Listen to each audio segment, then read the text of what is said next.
നമസ്കാരം. തിയേറ്റർ റിലീസിന് ശേഷം ഇപ്പോൾ OTT-ൽ വന്നിരിക്കുന്ന ഒരു ഹിന്ദി ചിത്രത്തെക്കുറിച്ചാണ് ഇന്ന് നമ്മൾ മൺസൂൺ മീഡിയയിൽ സംസാരിക്കുന്നത്. മേഘ്ന ഗുൽസാർ സംവിധാന ചിത്രത്തിൽ വിക്കി കൗശലാണ് ടൈറ്റിൽ വേഷത്തിലെത്തിയിരിക്കുന്നത്.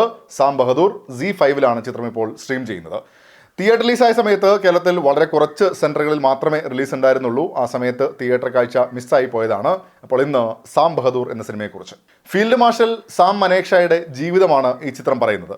ബ്രിട്ടീഷ് ഇന്ത്യൻ ആർമിയിലുണ്ടായിരുന്ന കാലഘട്ടം മുതൽ പിന്നീട് സ്വാതന്ത്ര്യം ലഭിച്ചതിന് ശേഷം റിട്ടയർ ചെയ്യുന്നവരെയുള്ള അദ്ദേഹത്തിൻ്റെ ജീവിതത്തിലെ പ്രധാന സംഭവങ്ങളെ, രാഷ്ട്രീയ സാഹചര്യങ്ങളെ, അദ്ദേഹത്തിൻ്റെ സംഭാവനകളെയാണ് ചിത്രം കാണിച്ചു തരുന്നത്.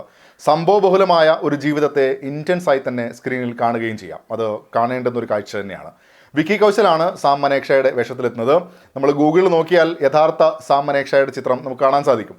ഈ സിനിമയുടെ ഫസ്റ്റ് ലുക്ക് പോസ്റ്റർ വന്നപ്പോൾ തന്നെ വിക്കി കൗശൽ ഞെട്ടിച്ചതാണ്. ആ ലുക്ക് അത്രയും ഗംഭീരമായി കൊണ്ടുവന്നിരുന്നു.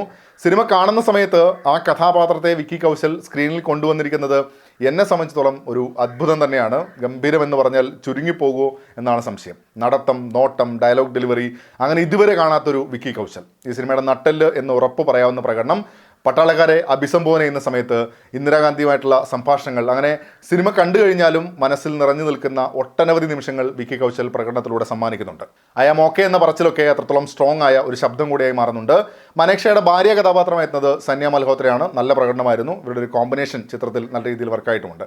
ഫാത്തിമ സന ഷെയ്ഖാണ് ചിത്രത്തിലെ മറ്റൊരു പ്രധാന കഥാപാത്രമായ ഇന്ദിരാഗാന്ധിയുടെ വേഷത്തിലെത്തുന്നത്.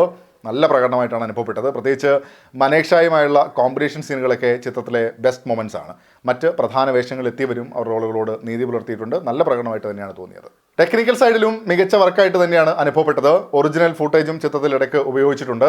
കാലഘട്ടങ്ങളൊക്കെ കൃത്യമായി അടയാളപ്പെടുത്താൻ ചിത്രത്തിന് സാധിക്കുന്നുമുണ്ട്. സാം മനേക്ഷ എന്ന വ്യക്തിയുടെ ജീവിതം തന്നെയാണ് ചിത്രം പറയുന്നത്. ആ കഥാപാത്രത്തിൻ്റെ ഇമോഷൻസും വ്യക്തിത്വവും ഒക്കെ കൃത്യമായി എസ്റ്റാബ്ലിഷ് ചെയ്യാൻ ചിത്രത്തിന് സാധിക്കുന്നുമുണ്ട്. സെല്യൂട്ട് ചെയ്യുന്നതുമായി ബന്ധപ്പെട്ട സീനൊക്കെ കിടിലനായിരുന്നു. ഇന്ത്യയുടെ ചരിത്രത്തിലെ സംഭവങ്ങളിലൂടെയുള്ള യാത്രയും ഒരു പക്ഷം പിടിക്കാതെ തന്നെ മേഘ്ന ഗുൽസാർ അവതരിപ്പിച്ചിട്ടുണ്ടെന്ന് തോന്നി. ബയോപിക് എന്ന നിലയിൽ നമ്മൾ കണ്ടിട്ടുള്ള ഒരു ടെംപ്ലേറ്റ് തന്നെയാണ് ഇവിടെയും സ്വീകരിക്കുന്നത്. പക്ഷേ ആ ടെംപ്ലേറ്റിൽ ഒരു ഗംഭീര അനുഭവം സാം ബഹദൂർ എന്ന സിനിമ സമ്മാനിക്കുന്നുണ്ട്. ആദ്യ പകുതി നോർമൽ അവസ്ഥയിൽ പോകുന്ന ഒരു സാഹചര്യമായിരുന്നു. രണ്ടാം പകുതിയിൽ സംഭവങ്ങളൊക്കെ വരുന്ന സമയത്ത് ആ വ്യക്തിയുടെ ജീവിതത്തിലെ ഏറ്റവും ഇൻട്രസ്റ്റിംഗ് ഫേസ് എന്നത് സ്ക്രീനിലും മികച്ച രീതിയിൽ തന്നെ കാണാൻ സാധിക്കും. കണ്ടില്ലെങ്കിൽ തീർച്ചയായും കാണേണ്ടുന്ന സിനിമ എന്ന് തന്നെ പറയാം. ഫീൽഡ് മാർഷൽ സാം മനേക്ഷ എന്ന വ്യക്തിയെ അറിയാം എന്നത് തന്നെയാണ് അതിലേറ്റവും പ്രധാനപ്പെട്ട കാര്യം.